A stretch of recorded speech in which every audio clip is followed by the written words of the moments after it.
तो स्वागत है आप सभी का हमारे YouTube channel Nitish zone BSc में। जैसा कि आप सब जानते हैं कि आप सभी के बिहार बोर्ड के द्वारा ऑफिशियल मॉडल पेपर जारी कर दिया गया है। यदि आप उसे डाउनलोड नहीं किए हैं तो नीचे दिए गए टेलीग्राम चैनल को ज्वाइन कर लीजिए, उसमें हम सारा PDF नोट्स डाल दिए हैं। तो आज हम देखने वाले हैं साइंस सब्जेक्ट के ऑब्जेक्टिव प्रश्न जो कि बिहार बोर्ड के ऑफिशियल मॉडल पेपर द्वारा जारी किए गए हैं। तो उससे पहले हम जान लेते हैं परीक्षा का पैटर्न किस प्रकार रहने वाला है। इस साल का 80 प्रश्न जो रहेंगे वह ऑब्जेक्टिव प्रश्न रहेंगे, जो कि आपको 40 प्रश्न का ही उत्तर देना है। 24 प्रश्न जो रहेंगे वह लघुत्तरीय प्रश्न रहेंगे, जिसमें हम 12 प्रश्न का उत्तर देंगे, और 6 प्रश्न दीर्घोत्तरीय रहेंगे, जिसमें से 3 प्रश्न का उत्तर देना अनिवार्य रहेगा। आपका समय जो रहेगा वह 2 घंटा 45 मिनट रहेगा, और कुल पूर्णांक जो रहेगा 80 मार्क्स का रहेगा। तो अब हम चलते हैं प्रश्न की ओर। आपके लिए इस प्रकार निर्देश दिए गए हैं कुछ, उसको आप अच्छे तरह से पढ़ लीजिएगा। इसको हम स्किप करते हैं और चलते हैं प्रश्न की ओर। पहला प्रश्न देखते हैं ऑब्जेक्टिव को। आज हम ऑब्जेक्टिव करेंगे और सब्जेक्टिव आपको टेलीग्राम चैनल पर मिल जाएगा, या हो सकता है तो आपको चैनल पर भी करा दिया जाएगा। तो आप सब चैनल को सब्सक्राइब नहीं किए हैं तो चैनल को सब्सक्राइब जल्दी से कर लीजिए और सारे फ्रेंड्स को शेयर कर दीजिए। देखते हैं पहला प्रश्न कहता है, पहला प्रश्न जो कि काफी आसान प्रश्न पूछा गया है इस बार, जो कि आपके मॉडल पेपर में दिए गए हैं। पहला प्रश्न कहता है, गोलीय दर्पण के परावर्तक पृष्ठ की वृत्ताकार सीमा रेखा का व्यास कहलाता है। इसका जो सही आंसर हो जाएगा वह डी ऑप्शन करेक्ट हो जाएगा, गोलीय दर्पण का द्वारक कहलाता है। अब चलते हैं दूसरे प्रश्न की ओर। दूसरा प्रश्न कहता है निम्नलिखित में से किस दर्पण की फोकस दूरी धनात्मक होती है? तो वह है उत्तल दर्पण। उत्तल दर्पण की फोकस दूरी धनात्मक होती है और अवतल दर्पण की फोकस दूरी ऋणात्मक होती है। इसको आप याद रखिएगा। अब चलते हैं अगले प्रश्न, तीसरे प्रश्न की ओर। तीसरा प्रश्न कहता है किस वर्ग का तरंगदैर्घ्य सबसे बड़ा होता है? तो कौन सा रंग है जिसका तरंगदैर्घ्य बड़ा होता है? तो आप सब पढ़े होंगे जिस रंग का तरंगदैर्घ्य जितना ज़्यादा होता है उसका विचलन बहुत ही कम होता है। तो आप सब देखे होंगे कि लाल रंग में विचलन बहुत ही कम होता है, इसलिए लाल रंग का तरंगदैर्घ्य बहुत बड़ा होगा। इसका करेक्ट आंसर ये हो जाएगा। अब चलते हैं चौथे प्रश्न की ओर। चौथा प्रश्न कहता है किसी वस्तु का प्रतिबिंब आँख के किस भाग पर पड़ता है? तो वह रेटिना पर पड़ता है। ये ऑप्शन इसका करेक्ट हो जाएगा। अब चलते हैं अगले प्रश्न की ओर। पांचवा प्रश्न कहता है निम्नलिखित में से किस माध्यम में प्रकाश की चाल सबसे अधिक होती है? तो आप सब पढ़े होंगे कि जिस माध्यम का अपवर्तनांक जितना ज़्यादा होता है उसका प्रकाश की चाल उतना ही कम होती है। तो आप सब जानते हैं कि निर्वात में प्रकाश की चाल सबसे ज़्यादा होती है, लेकिन इसका अपवर्तनांक सबसे कम होती है, 1.0003। अब चलते हैं अगले प्रश्न की ओर। छठा प्रश्न कहता है दूरदृष्टि दोष वाला नेत्र साफ साफ देख सकता है? दूरदृष्टि वाला दोष जो है वह दूर रखी वस्तु को स्पष्ट रूप से देख सकता है। बी ऑप्शन इसका करेक्ट हो जाएगा। और निकट रखी वस्तु को निकट दृष्टि दोष वाले व्यक्ति स्पष्ट रूप से देख सकता है। सातवां प्रश्न कहता है एक अभिसारी किरण पुंज समतल दर्पण पर आपतित होती है, परावर्तित किरण पुंज होगा? तो परावर्तित किरण पुंज समांतर होगा। बी ऑप्शन इसका करेक्ट हो जाएगा। अब चलते हैं आठवें प्रश्न की ओर। आठवां प्रश्न कहता है यदि एक प्रिज्म से एक वर्णी किरण गुजरे तो इसका क्या नहीं होगा? इसका जो है वह वर्ण विक्षेपण नहीं होगा, क्योंकि वर्ण विक्षेपण श्वेत प्रकाश में ही केवल लागू होता है, एक वर्णीय प्रकाश के लिए वह लागू नहीं होता है। अब चलते हैं अगले प्रश्न की ओर। नौवां प्रश्न कहता है वायु में कांच के उत्तल लेंस की वायु में शक्ति होती है? तो वायु में कांच के उत्तल लेंस की शक्ति कैसी होती है? वह धनात्मक होती है। बी ऑप्शन इसका करेक्ट हो जाएगा। अब चलते हैं अगले प्रश्न की ओर। दसवां प्रश्न कहता है जल की एक गोलीय बूंद में व्यास के अनुदिश आपतित किरण का कितनी बार अपवर्तन होगा? तो मान लीजिए आपके पास यह जल की एक बूंद है जो कि प्रकाश इधर से जाती है, तो वह कितनी बार अपवर्तन होगा? एक बार यहाँ अपवर्तन होगा और एक बार यहाँ अपवर्तन होगा। इसका जो करेक्ट आंसर हो जाएगा वह 2 बार हो जाएगा, अर्थात बी ऑप्शन करेक्ट हो जाएगा। अब चलते हैं 11वें प्रश्न की ओर। 11वां प्रश्न कहता है स्विच लगाए जाते हैं। स्विच लगाए जाते हैं किसमें? गर्म तार में। सी ऑप्शन इसका करेक्ट हो जाएगा। अब चलते हैं 12वें प्रश्न की ओर। 12वां प्रश्न कहता है जूल प्रति कूलाम कहलाता है। तो आप सब जानते हैं कि 1 वोल्ट बराबर होता है जूल बट्टे सेकेंड। तो इसका जो सही आंसर हो जाएगा वह वोल्ट हो जाएगा। डी ऑप्शन करेक्ट हो जाएगा। अब चलते हैं अगले प्रश्न की ओर। 13वां प्रश्न कहता है 13वां प्रश्न कहता है चुंबकीय क्षेत्र का SI मात्रक होता है। चुंबकीय क्षेत्र का SI मात्रक आप सब जानते हैं टेस्ला होता है। ये ऑप्शन इसका करेक्ट हो जाएगा। और वेबर जो होता है वह चुंबकीय फ्लक्स का SI मात्रक होता है। अब चलते हैं अगले प्रश्न की ओर। 14वां प्रश्न कहता है विद्युत घंटी विद्युत धारा के किस प्रभाव पर कार्य करती है? तो कौन सा प्रभाव है? चुंबकीय प्रभाव करेक्ट हो जाएगा। सी ऑप्शन इसका करेक्ट हो जाएगा। अब चलते हैं 15वें प्रश्न की ओर। 15वां प्रश्न कहता है डायनमो बदलता है। बहुत ही इंपॉर्टेंट प्रश्न है। डायनमो जो बदलता है वह यांत्रिक ऊर्जा को विद्युतीय ऊर्जा में बदलता है। बी ऑप्शन इसका करेक्ट हो जाएगा। अब चलते हैं 16वें प्रश्न की ओर। 16वां प्रश्न कहता है अपवर्तनांक का रंग पर निर्भर करना कहलाता है। तो अपवर्तनांक का रंग पर निर्भर करना क्या कहलाता है? वर्ण विक्षेपण कहलाता है। डी ऑप्शन इसका करेक्ट हो जाएगा। अब चलते हैं 17वें प्रश्न की ओर। 17वां प्रश्न कहता है एक मोटर कार के पश्चदर्शी दर्पण में बना प्रतिबिंब होता है। तो आप सब देखे होंगे मोटर कार में जो हमेशा बना जो प्रतिबिंब होता है वह वस्तु से छोटा होता है। ए ऑप्शन इसका करेक्ट हो जाएगा। अब चलते हैं 18वें प्रश्न की ओर। 18वां प्रश्न कहता है एक विद्युत सेल से धारा प्राप्त करने पर इसके सिरों के बीच विभवांतर का मान हो जाता है। इसके सिरों का बीच विभवांतर का जो मान हो जाता है वह विद्युत वाहक बल से अधिक हो जाता है। ये ऑप्शन इसका करेक्ट हो जाएगा। अब चलते हैं 19वें प्रश्न की ओर। 19वां प्रश्न कहता है एक अवतल दर्पण के ध्रुव एवं फोकस के ठीक मध्य स्थित बिंब के लिए आवर्धन होगा। तो आवर्धन कितना होगा? 2 होगा। बी ऑप्शन इसका करेक्ट हो जाएगा। अब चलते हैं 20वें प्रश्न की ओर। 20वां प्रश्न कहता है जीवाश्म ईंधन के जलने से किनके ऑक्साइड उत्पन्न होते हैं? जीवाश्म ईंधन के जलने से सल्फर, नाइट्रोजन और कार्बन तीनों के ऑक्साइड उत्सर्जित होते हैं। अर्थात डी ऑप्शन इसका करेक्ट हो जाएगा। अब चलते हैं 21वें प्रश्न की ओर। 21वां प्रश्न कहता है वैद्युत प्रतिरोधकता का SI मात्रक है। वैद्युत प्रतिरोधकता का जो SI मात्रक होता है वह ओम मीटर होता है। ये ऑप्शन इसका करेक्ट हो जाएगा। यही सिंपल प्रतिरोध रहेगा आप सभी को, तो उसको ओम मानिएगा। अब चलते हैं 22वें प्रश्न की ओर। 22वां प्रश्न कहता है चुंबकीय फ्लक्स के परिवर्तन की दर का SI मात्रक है। चुंबकीय फ्लक्स के परिवर्तन के दर का SI मात्रक है वेबर। सी ऑप्शन इसका करेक्ट हो जाएगा। अब चलते हैं 23वें प्रश्न की ओर। 23वां प्रश्न कहता है समांग माध्यम से प्रकाश गमन करता है। समांग माध्यम से प्रकाश किस प्रकार गमन करता है? एक सरल रेखा में गमन करता है। डी ऑप्शन इसका करेक्ट हो जाएगा। अब चलते हैं अगले प्रश्न 24वें प्रश्न की ओर।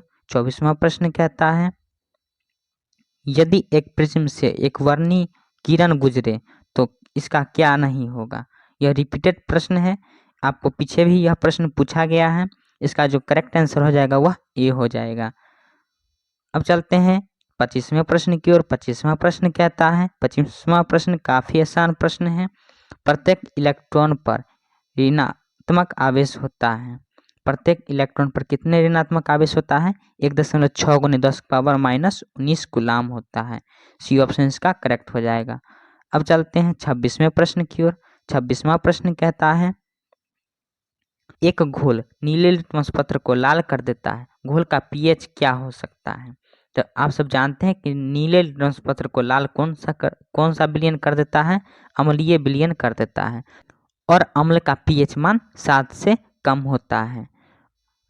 7 से कम होता है। तो 7 से कम इसमें किसका मान है? 2 है। ये ऑप्शन इसका करेक्ट हो जाएगा। अब चलते हैं 27वें प्रश्न की ओर। 27वां प्रश्न कहता है लोहे की परमाणु संख्या कितनी होती है? लोहे की परमाणु संख्या कितनी होती है? वह 26 होती है। बी ऑप्शन इसका करेक्ट हो जाएगा। और आप सब जान लीजिए कि इसमें आप सभी को निकेल का भी पूछा गया है। निकेल की परमाणु संख्या जो होती है वह 28 होती है, याद रखिएगा। अब चलते हैं अगले प्रश्न की ओर। 28वां प्रश्न कहता है सल्फर परमाणु की बाह्यतम कक्षा में इलेक्ट्रॉन की संख्या कितनी होती है? तो आप सब जानते हैं कि सल्फर का परमाणु क्रमांक 16 होता है। अगर आप इसका इलेक्ट्रॉनिक विन्यास लिखिएगा 2,8,6, तो बाह्यतम कोश में जो 6 इलेक्ट्रॉन होते हैं, इसका करेक्ट आंसर सी हो जाएगा। अब चलते हैं अगले प्रश्न की ओर। अगला प्रश्न कहता है 29वां प्रश्न, एल्युमिनियम पर मोटी ऑक्साइड की परत बनने की प्रक्रिया कहलाती है? तो वह एनोडीकरण कहलाती है। क्या कहलाती है? एनोडीकरण। बी ऑप्शन इसका करेक्ट हो जाएगा। और जिंक की परत चढ़ाने की प्रक्रिया जस्तीकरण कहलाती है। आप इसको भी याद रखिएगा। अब चलते हैं 30वें प्रश्न की ओर। 30वां प्रश्न कहता है कौन सा कार्बनिक यौगिक सबसे अधिक क्रियाशील है? इसमें जो आप सब जानते हैं कि ये सब एल्केन ग्रुप का है। एल्केन ग्रुप का है इसलिए यह कम क्रियाशील होगा, क्योंकि यह एल्काइन ग्रुप इसमें उपस्थित है। तो एल्काइन ग्रुप सबसे ज़्यादा क्रियाशील होता है। सी ऑप्शन इसका करेक्ट हो जाएगा। अब चलते हैं 31वें प्रश्न की ओर। 31वां प्रश्न कहता है विरंजक चूर्ण का रासायनिक सूत्र होता है। आप सब जानते हैं कि विरंजक चूर्ण का रासायनिक सूत्र क्या होता है? CaOCl2। बी ऑप्शन इसका करेक्ट हो जाएगा। अब चलते हैं 32वें प्रश्न की ओर। 32वां प्रश्न कहता है 32वां प्रश्न काफी आसान प्रश्न है। रासायनिक अभिक्रिया में भाग लेने वाला पदार्थ को कहा जाता है? तो क्या कहा जाता है? अभिकारक कहा जाता है। और अभिक्रिया के फलस्वरूप बनने वाले पदार्थ को उत्पाद कहा जाता है। इसलिए इसका ऑप्शन बी करेक्ट हो जाएगा।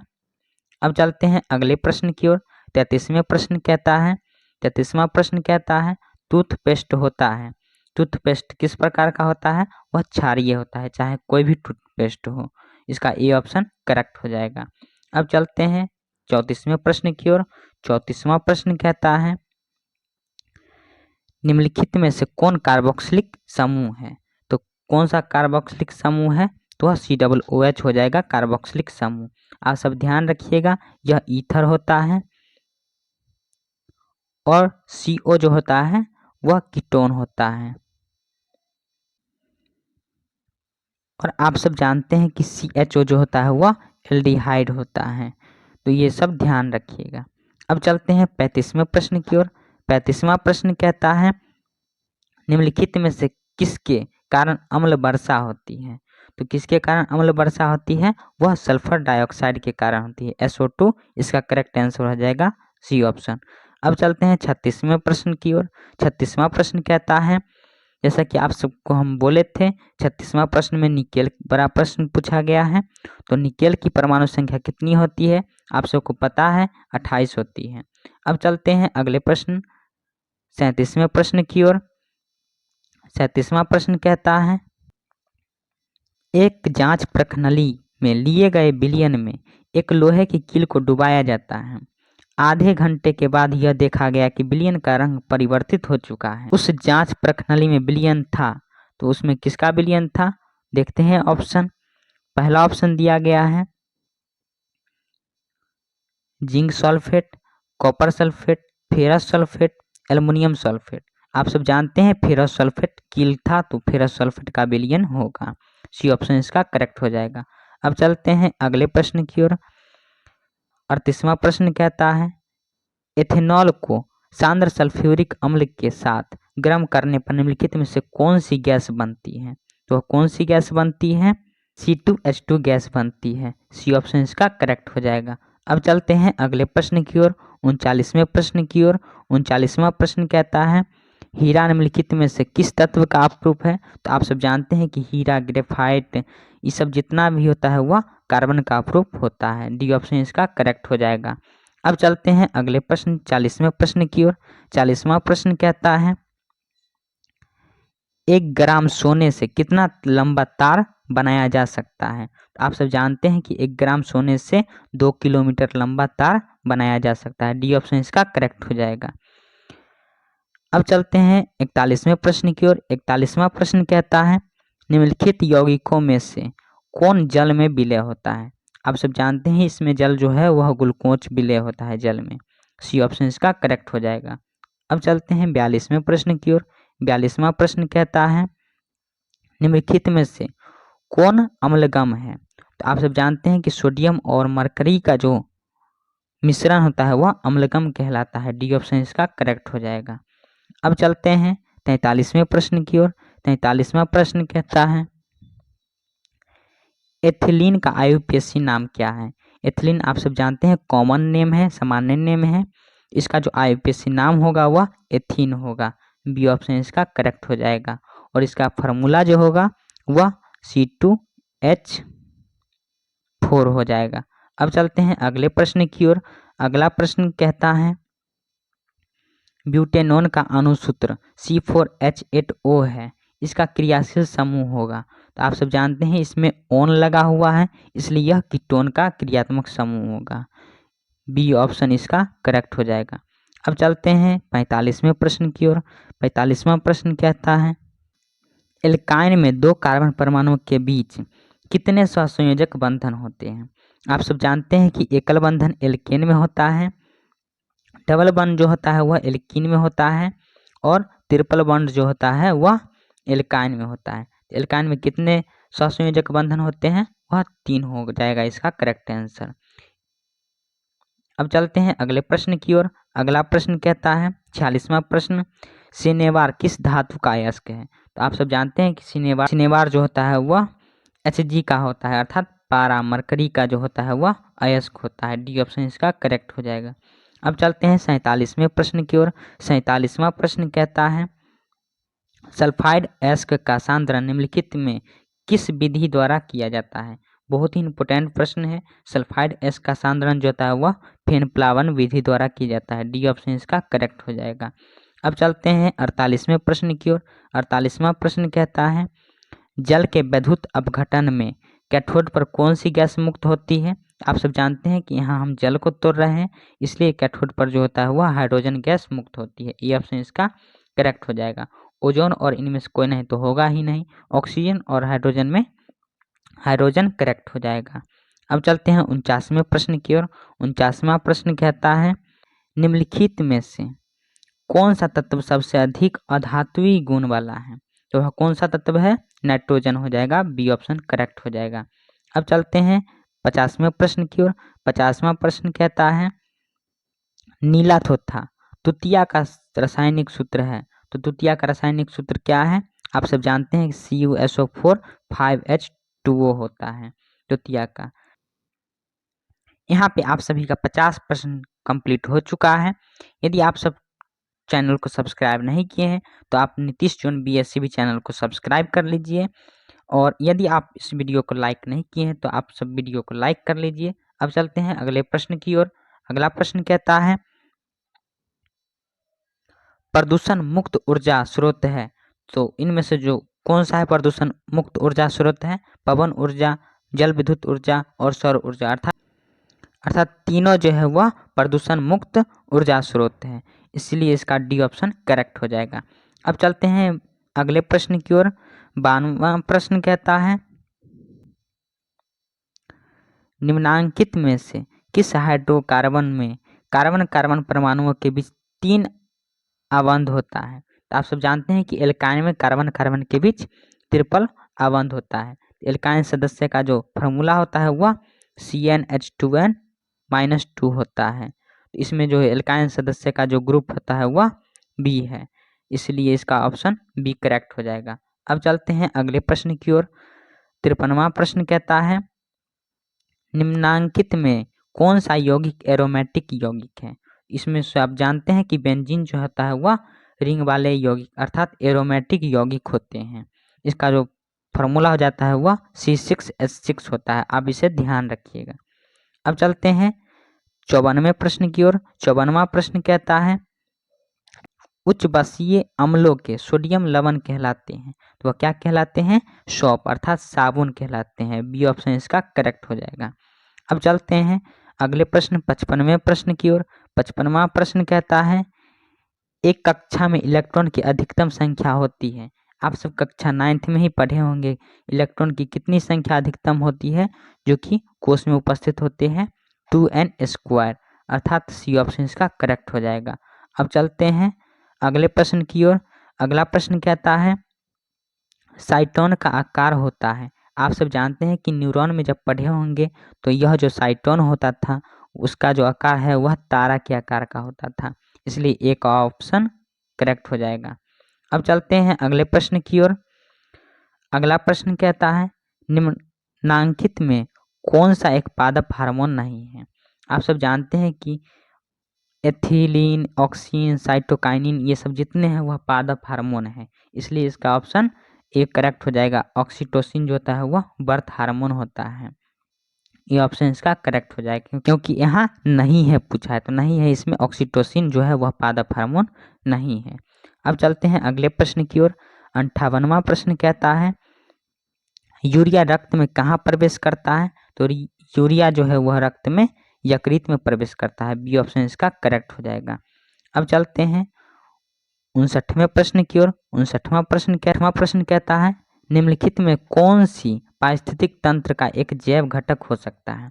वह कौन होगा, वह कवक हो जाएगा, बी ऑप्शन इसका करेक्ट हो जाएगा। अब चलते हैं 60वें प्रश्न की ओर। 60वां प्रश्न कहता है नर युग्मक तथा मादा युग्मक के संयोजन से बनता है तो वह क्या बनता है, जयगोट बनता है, बी ऑप्शन इसका करेक्ट हो जाएगा। अब चलते हैं 61वें प्रश्न की ओर। 61वां प्रश्न कहता है पादप अपशिष्ट संचित रहते हैं। पादप अपशिष्ट कहाँ संचित रहते हैं, पादप अपशिष्ट जो है वह कोशिकीय रिक्तिकाओं में, छालों में और पत्तियों में, अर्थात तीनों में संचित रहते हैं, डी ऑप्शन इसका करेक्ट हो जाएगा। अब चलते हैं 62वें प्रश्न की ओर। 62वां प्रश्न कहता है सामान्य अनुशीतलन रक्तदाब होता है। आप सब जानते हैं कि सामान्य मनुष्य का जो रक्तदाब होता है वह 120/80 होता है। 120/80 में जो होता है वह 120 जो होता है वह अनुशीतलन दाब होता है, इसलिए इसका करेक्ट आंसर बी हो जाएगा। अब चलते हैं अगले प्रश्न की ओर। अगला प्रश्न 63वां प्रश्न कहता है मनुष्य, बिल्ली तथा चमगादड़ के अग्रपाद होते हैं। तो मनुष्य, बिल्ली और चमगादड़ के जो अग्रपाद होते हैं वह समजात अंग होते हैं, बी ऑप्शन इसका करेक्ट हो जाएगा। अब चलते हैं अगले प्रश्न की ओर। 64वें प्रश्न की ओर। पादप में फ्लोएम उत्तरदायी है। पादप में फ्लोएम किस लिए उत्तरदायी है, तो भोजन के संवहन के लिए, डी ऑप्शन इसका करेक्ट हो जाएगा। और जाइलम पूछेगा तो वह जल के वहन के लिए हो जाएगा। अब चलते हैं अगले प्रश्न की ओर। अगला प्रश्न कहता है 65वां प्रश्न एक वयस्क मनुष्य के कितने दांत होते हैं। काफी आसान प्रश्न है, एक वयस्क मनुष्य के 32 दांत होते हैं, सी ऑप्शन इसका करेक्ट हो जाएगा। अब चलते हैं 66वें प्रश्न की ओर। 66वां प्रश्न कहता है एंड्रोजन क्या है। एंड्रोजन क्या है, वह नर हार्मोन है। क्या है, नर हार्मोन, ये ऑप्शन इसका करेक्ट हो जाएगा।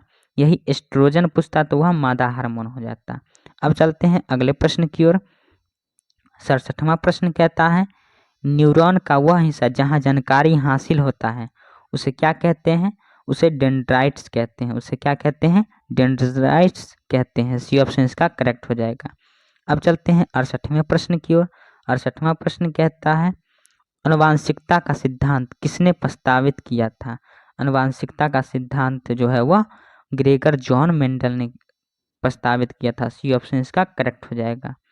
अब चलते हैं अगले प्रश्न की ओर। अगला प्रश्न कहता है प्रकाश संश्लेषण की प्रकाश अभिक्रिया निर्भर करती है, वह किस पर निर्भर करती है, सूर्य के प्रकाश पर निर्भर करती है, बी ऑप्शन इसका करेक्ट हो जाएगा। अब चलते हैं अगले प्रश्न की ओर। 70वां प्रश्न कहता है गुर्दे में उत्पादित मूत्र मूत्राशय में जाता है, वह किसके माध्यम से जाता है, मूत्र मार्ग से और मूत्र वाहिनी दोनों मार्ग से जाता है, इसलिए सी ऑप्शन इसका करेक्ट हो जाएगा। अब चलते हैं अगले प्रश्न 71वें प्रश्न की ओर। 71वां प्रश्न कहता है रक्त क्या है। रक्त क्या है, रक्त क्या है, तो रक्त क्या है, एक प्रकार का तरल संयोजी उत्तक है, सी ऑप्शन इसका करेक्ट हो जाएगा। अब चलते हैं 72वें प्रश्न की ओर। 72वां प्रश्न कहता है फूल में नर प्रजनन अंग है। तो फूल में कौन सा नर प्रजनन अंग है, पुंकेसर, बाकी ये तीनों जो होता है वह मदा प्रजनन अंग है। अब चलते हैं अगले प्रश्न की ओर। अगला प्रश्न कहता है the origin of species. The origin of species के लेखक कौन है, तो डार्विन साहब है, चार्ल्स डार्विन, इसका सी ऑप्शन करेक्ट हो जाएगा। अब चलते हैं 74वें प्रश्न की ओर। 74वां प्रश्न कहता है मानव आहार नाल का सबसे लंबा भाग है, तो मानव आहार नाल का आप सब जानते हैं सबसे लंबा भाग कौन है, तो वह छोटी आंत है। सी ऑप्शन इसका करेक्ट हो जाएगा। अब चलते हैं 75वें प्रश्न की ओर। 75वां प्रश्न कहता है निम्न में से कौन मादा जनन तंत्र का भाग नहीं है। आप सब जानते हैं कि गर्भाशय, डिंबाहिनी, अंडाशय ये सब जो है मादा प्रजनन अंग के भाग हैं, और इसमें जो है वह शुक्रवाहिका जो है वह मादा प्रजनन अंग के भाग नहीं है, इसलिए बी ऑप्शन इसका करेक्ट हो जाएगा। अब चलते हैं 76वें प्रश्न की ओर। 76वां प्रश्न कहता है किस जीवों में हेमोग्लोबिन नहीं होता है, तो कौन सा जीव है, मक्खी है। इसका ए ऑप्शन करेक्ट हो जाएगा। अब चलते हैं अगले प्रश्न की ओर। 77वां प्रश्न कहता है मनुष्य में श्वेत रक्त कोशिकाओं की जीवन अवधि कितनी होती है, तो वह 12 से 20 दिन होती है। डी ऑप्शन इसका करेक्ट हो जाएगा। यदि इसमें आरबीसी पूछे तो आरबीसी का जो होता है वह 120 दिन होता है। अब चलते हैं अगले प्रश्न की ओर। अगला प्रश्न कहता है प्रसिद्ध पुस्तक द माइक्रोग्राफिया किनके द्वारा लिखी गई थी, तो रॉबर्ट हुक के द्वारा लिखी गई थी। सी ऑप्शन इसका करेक्ट हो जाएगा। अब चलते हैं अगले प्रश्न की ओर। अगला प्रश्न कहता है पौधे और पशुओं की कोशिकाओं का वैज्ञानिक अध्ययन क्या कहलाता है। आप सब जानते हैं कि कोशिका का जो अध्ययन कहलाता है वह कोशिका विज्ञान के अंतर्गत होता है, अर्थात साइटोलॉजी के अंतर्गत होता है। ये ऑप्शन इसका करेक्ट हो जाएगा। अब चलते हैं लास्ट प्रश्न की ओर। लास्ट प्रश्न कहता है पौधे में भोजन किस रूप में जमा होता है। आप सब जानते हैं कि पौधे में स्टार्च के रूप में जमा होता है भोजन। बी ऑप्शन इसका करेक्ट हो जाएगा। आज हम सारे ऑब्जेक्टिव प्रश्न जो कि आपके बिहार बोर्ड के मॉडल पेपर में पूछे गए थे वह आज कंप्लीट कर लिए। यदि आप सब चैनल को सब्सक्राइब नहीं किए हैं तो आप सब चैनल को सब्सक्राइब कर लीजिए। यदि आप सब पीडीएफ इसका डाउनलोड नहीं किए हैं तो आप स्क्रीन पे टेलीग्राम का लिंक दिखाई देता होगा, इसको हम डिस्क्रिप्शन बॉक्स और कमेंट बॉक्स दोनों में पिन कर दिया हूँ। आप वहाँ से टेलीग्राम चैनल को ज्वाइन करके आप वहाँ से पीडीएफ नोट्स डाउनलोड कर सकते हैं, और मैं उसका डेली अपडेट टेलीग्राम चैनल पर देता रहता हूँ। धन्यवाद।